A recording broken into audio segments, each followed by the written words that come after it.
بسم الله الرحمن الرحيم.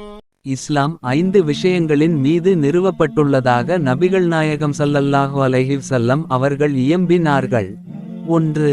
அல்லாஹ்வை தவிர வணங்கத்தகுந்தவன் வேறொருவன் இல்லை என்றும் முஹம்மது ஸல்லல்லாஹு அலைஹி வஸல்லம் அவர்கள் அல்லாஹ்வின் திருத்தூதரென்றும் சான்று பகருதல். 2. தொழுகை. 3. நோன்பு. 4. ஜகாத். 5. ஹஜ். சிறந்த முறையில் சிரமமில்லாமல் பாதுகாப்பாக உம்ரா பயணத்தை மேற்கொள்ள எங்கள் அல் பதர் 313 ஹஜ் உம்ரா சர்வீஸை அணுகவும். பயணத்துடைய ஆரம்பத்திலிருந்து இறுதி வரை அனைத்து இடங்களிலும் சிறந்த முறையில் வழிகாட்டப்படும். மக்கா மதினாவிலுள்ள வரலாற்று பகுதிகள், சிறப்புமிக்க பள்ளிவாசல்கள், தாயிப், ஜூரானா பகுதிகள், உஹது மலை, பதர், திருக்குரான் தயாரிக்கப்படும் ஃபேக்டரி, ஒட்டகப்பண்ணை, இன்னும் பல இடங்களுக்கு நல்ல அனுபவம் வாய்ந்த ஆலிம்கள் மூலம் அழைத்து செல்லப்படும். எங்கள் சர்வீஸில் ஃப்ரீ லாண்ட்ரி மற்றும் 3 வேளை உயர்தரமான சவுத் இந்தியன் ஃபுட் வழங்கப்படும். ஹரமிலிருந்து 250 மீட்டர் தொலைவில் ஹோட்டல் வசதி செய்து தரப்படும்.